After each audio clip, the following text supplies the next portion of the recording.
Hello and welcome to the Success Showcase. I'm your host, Eric Lopkin from the Modern Observer Group. And with me, as always, is my co-host, Chip Janiszewski from the Happiness and Success GPS. Chip, how you doing today? I'm doing very, very good this morning because we have a wonderful, wonderful guest. How about you, Eric? Yes, we are very excited for today's guest. Longtime listeners will know we've referred to the Go Giver book series on numerous occasions. It's a fantastic resource. And today we have the author of the Go Giver series, Bob Burg. Bob, welcome. Hello, Eric. Hello, Chip. Thank you both for having me with you. Thank you for being here. My So pleasure. I want to jump in. Our listeners should be familiar with the Go Giver, and we've talked about it often, and of course the five laws. But I want to start out with, how did you discover the five laws, and how did that affect you? Well, I think the overall principle, I was very fortunate to, be brought up by two great parents. So Yes. that's a big advantage. So I saw them just living that kind of life, even though the words go giver weren't, in the vernacular at that time. But so I got to see just how they treated people and so forth. So great example. When I got into sales, you see people do things different ways. Some you agree with, others you don't. You see different results. Uh, but I think you can, if you study it and you pay attention, you can see patterns develop. And what I saw was that those people who seem to be the most successful in business sustainably, and when I say successful in this case, I'm talking about both financially and also the pleasure they took in their work and the difference they were able to make and the fulfillment they had. So not one or the other, but all of that holistically. Those seem to be the people that really focused on other people. They weren't self-sacrificial in any way. They weren't doormats. They weren't, martyrs. But they really genuinely cared about bringing immense value to others. And I remember a guy saying to me once, and he wasn't in sales, but he was an older guy who was retiring, and one of these people who didn't say much, but whenever he did, it was something very profound. And he said to me, Berg, if you want to make a lot of money in sales, he said, don't have making money as your target. Your target is serving others. Now, when you hit the target, he said, you'll get a reward, and that reward will come in the form of money, and you can do with that money whatever you choose. But never forget, he said, the money is simply the reward for hitting the target. It's not the target itself. Your target is serving others. And, that's when what that really said to me was that great salesmanship is never about the salesperson. Great salesmanship is never about the product or service, as important as those are. It's never what the sale is about. It's really about um, adding value to the life of another person. Or I think even more accurately, we could say it's another person's life being better just because you are part of it. And I believe that when we can approach sales, business, any kind of relationships from that foundational premise, now we're really 9 steps ahead of the game in a 10-step game. Yeah, I love that you do differentiate between serving others and being a people pleaser. There is a difference in providing value rather than just trying to make someone else happy at the expense of yourself. Right. Yeah. There's nothing about being a go giver that is congruent in any way with being a victim. Right. Exactly. Just the opposite. Yeah, and when I say just the opposite, I mean everyone should win. Yeah, and I think this go giver isn't everybody. And as we go through the trials and tribulations of the people in your books, obviously they were first entrusted with a job.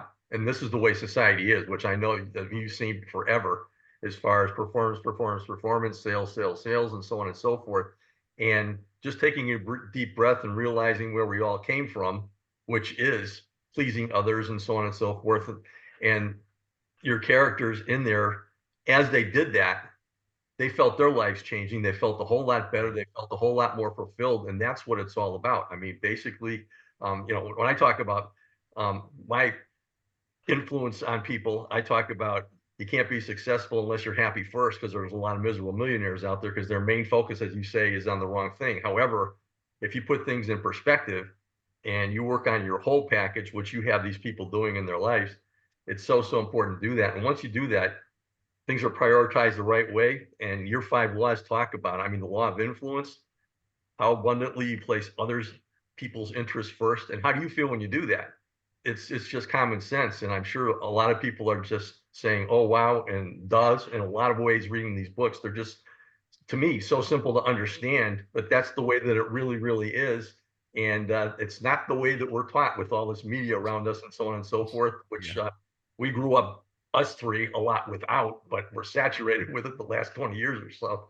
So it's just such a wonderful way to put things in perspective, simple to understand. And if people put it into practice, it's right there. It's a beautiful template. Well, thank you, Chip. I appreciate that. I was very fortunate to work with an amazing co-author, John David Mann, who was also, a fantastic entrepreneur when he was younger before turning to writing. And he just, and the book is a parable, as you know, and it never would have sung as it did without that guy's brilliance.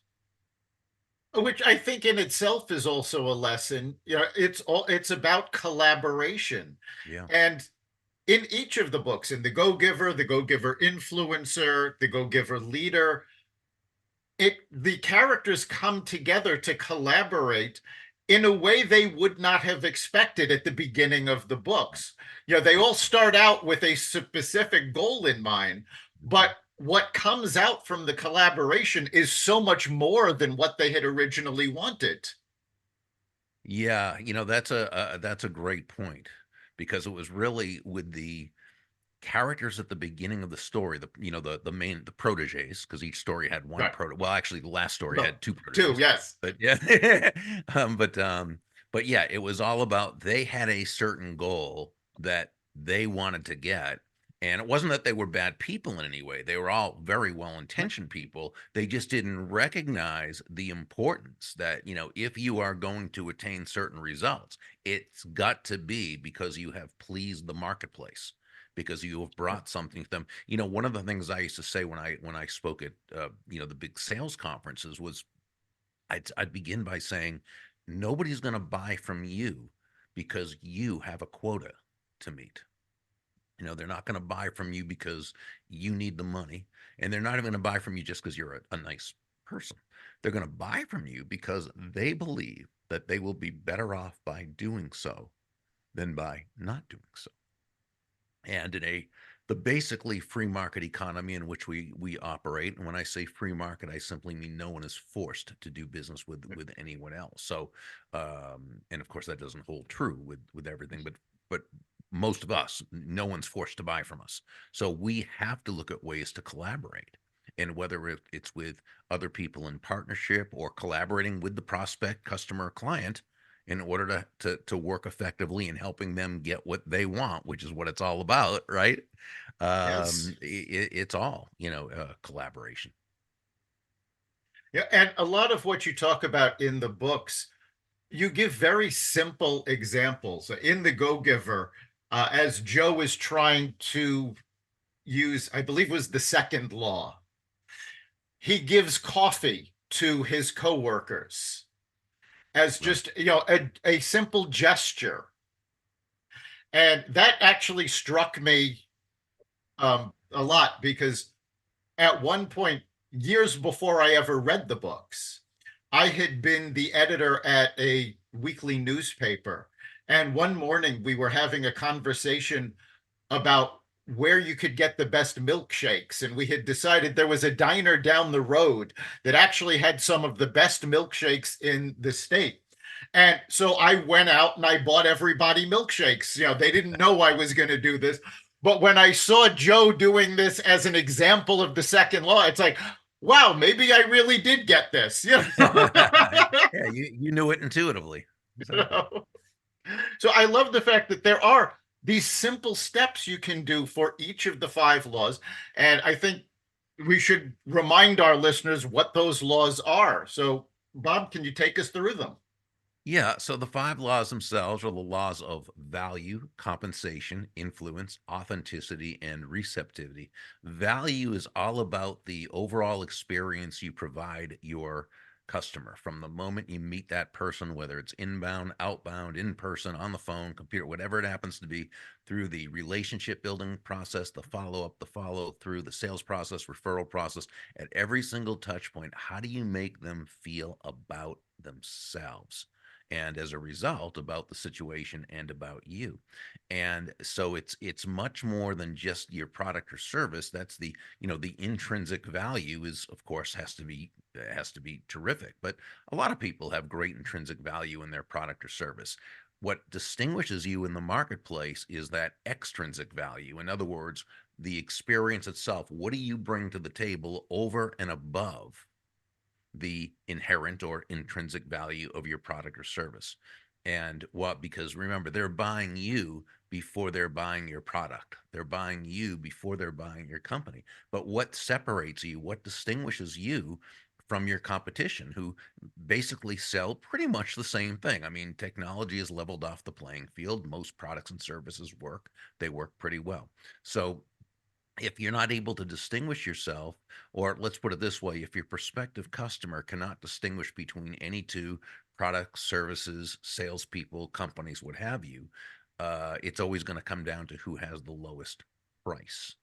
And unless your last name is Walmart or Amazon.com, trying to sell on low price is not a good idea.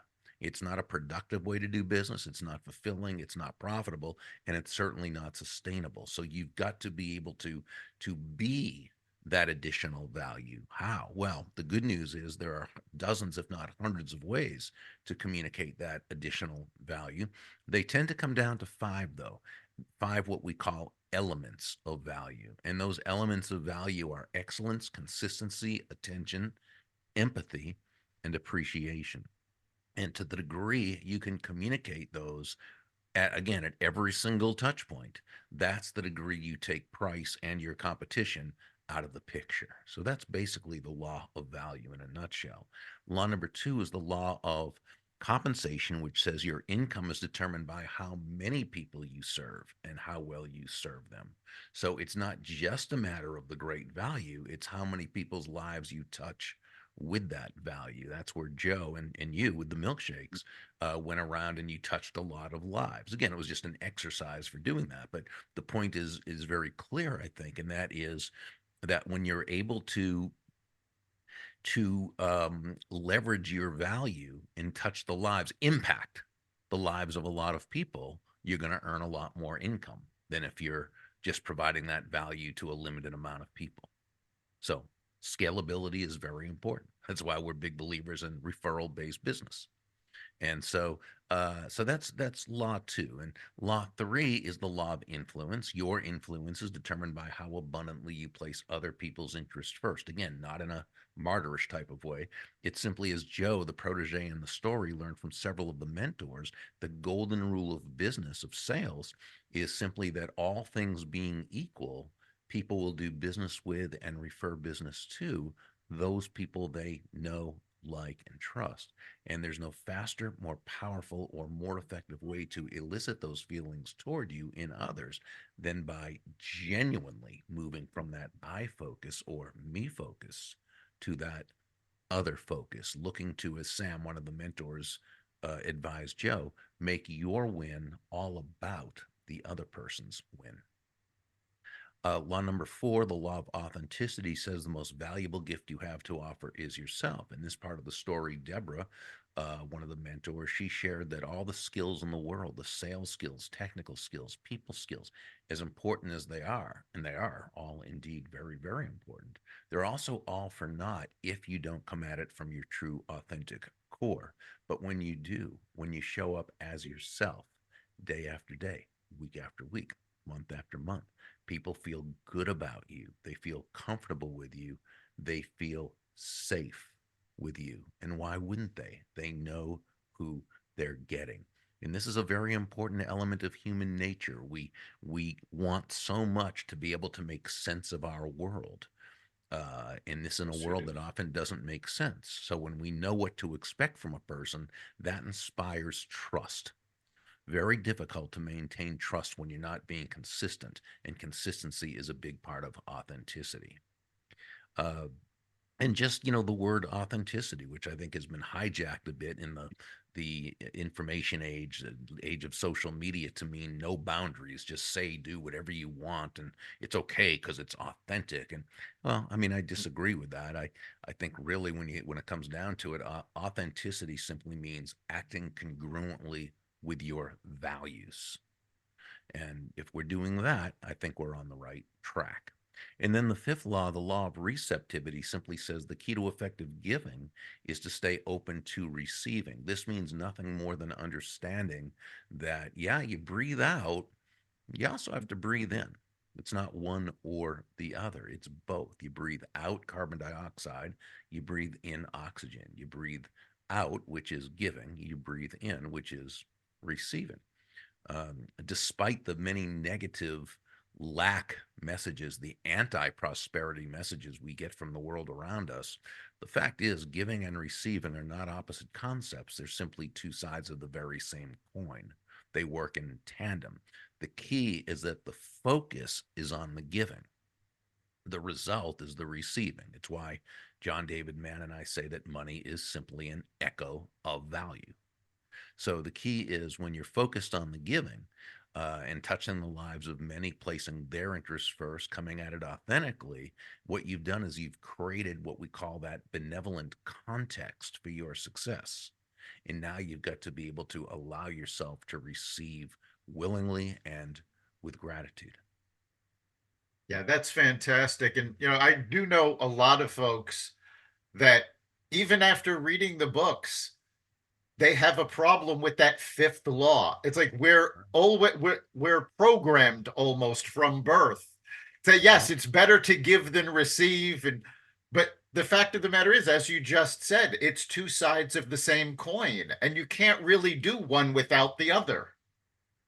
That's true. And actually, even in the Christian scriptures where people will quote the better to give and receive it, it doesn't actually say that. The word makaros, which was used in that case, and John David Mann, who's a scholar, he explained this to me, actually means blessed. It's more blessed to give than to receive. What does that really mean? It means if you focus on the giving, you're blessed and you're going to receive. So even that is something that's taken out of context, like most things. And look how many people have kind of sabotaged their own success and receptivity, thinking that it's kind of a sin to receive, right? As opposed to, so it's all different ways. It's the all about the unconscious beliefs that we take in and Yes. receive before we're ever old enough or knowledgeable enough to be able to question premises and so forth. Yeah, and a lot of people obviously are going to the business. The receiving for them is monetary awards for what they get, for what they have done. And you have say in the book, there's a line that says, "Does it make money?" Is not a bad question. In fact, it's a great question. It's just a bad first question. And this is where a lot of people start. So, can you elaborate on that? Because I think that one opened up a whole lot of eyes.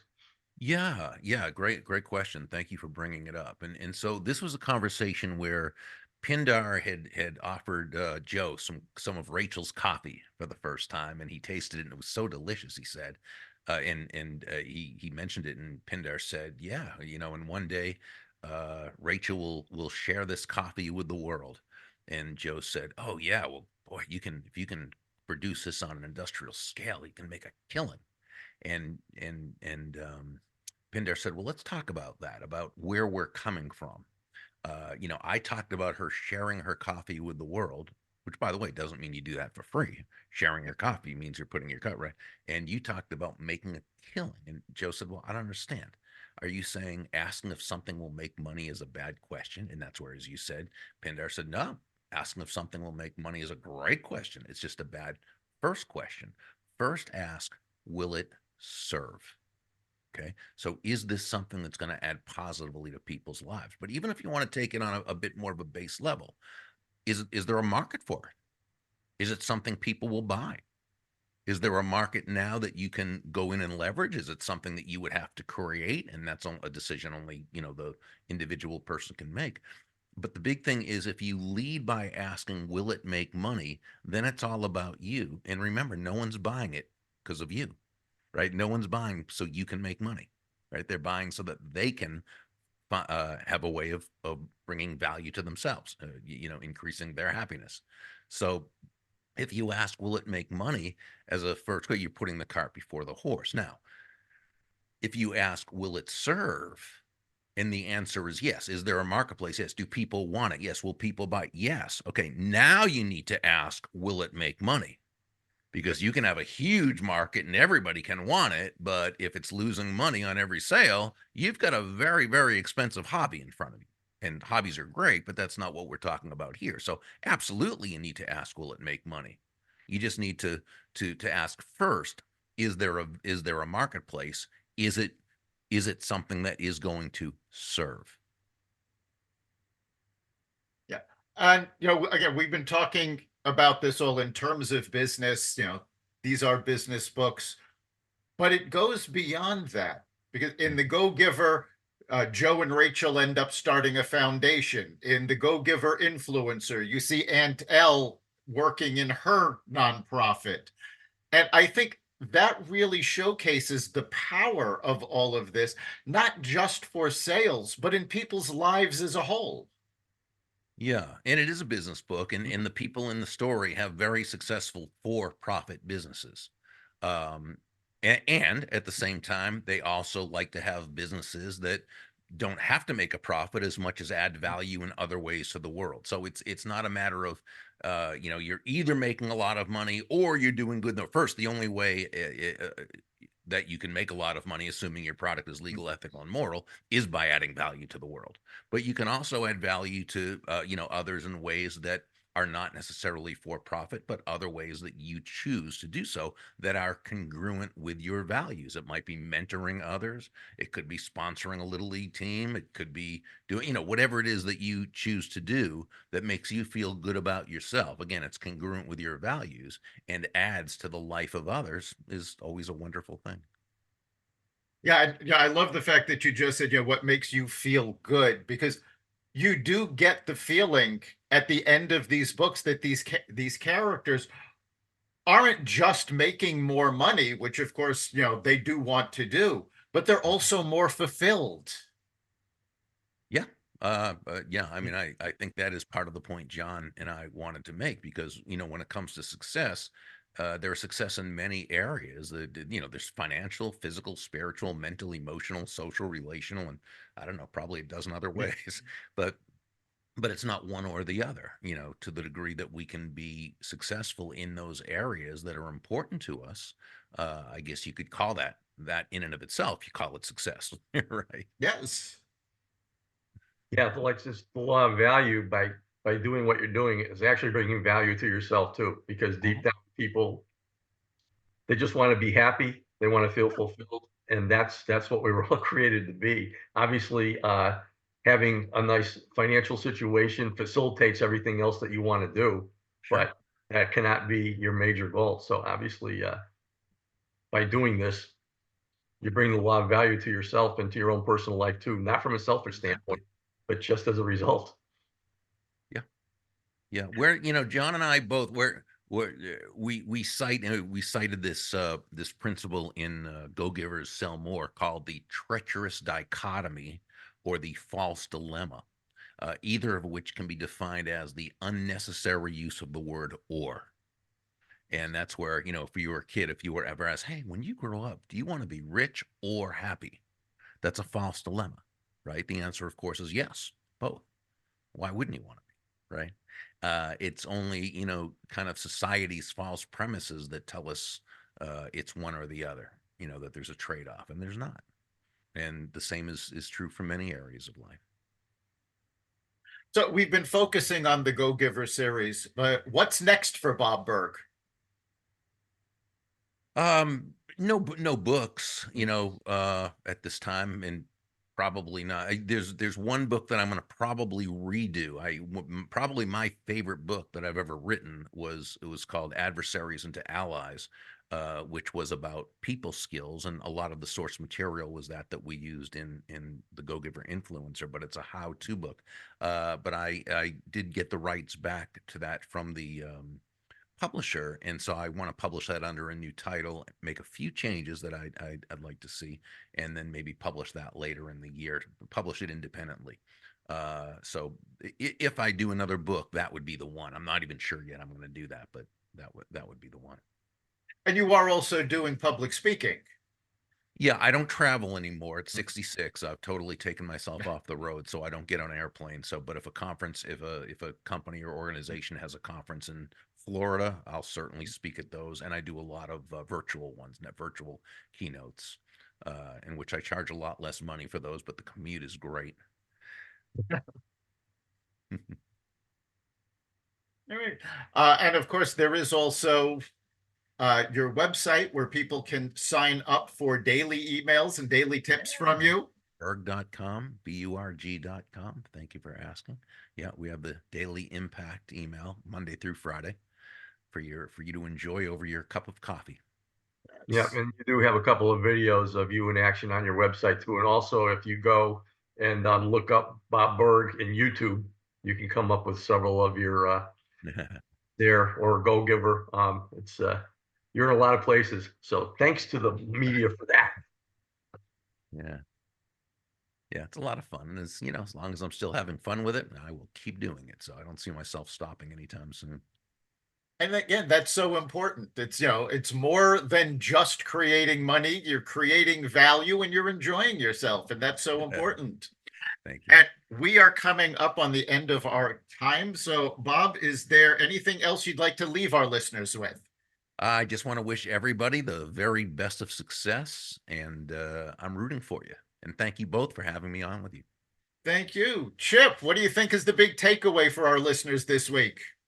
Wow, so simple yet so wonderful. I love the law of influence, and basically that begins just with listening. If you want to be an influencer, if you want to put people's first, just listen intently to people without, hey, stop talking because I want to talk now. Basically, what this is all about is how to use your free will. I mean, we were born from spirit, but we were also born with free will to do this and that and so on.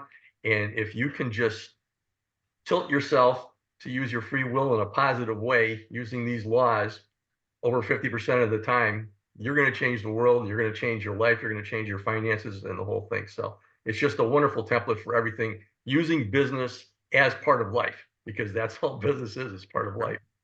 Beautifully stated. Yes, I think for me, the big takeaway is the creation of value. The more value you create, the more value you receive.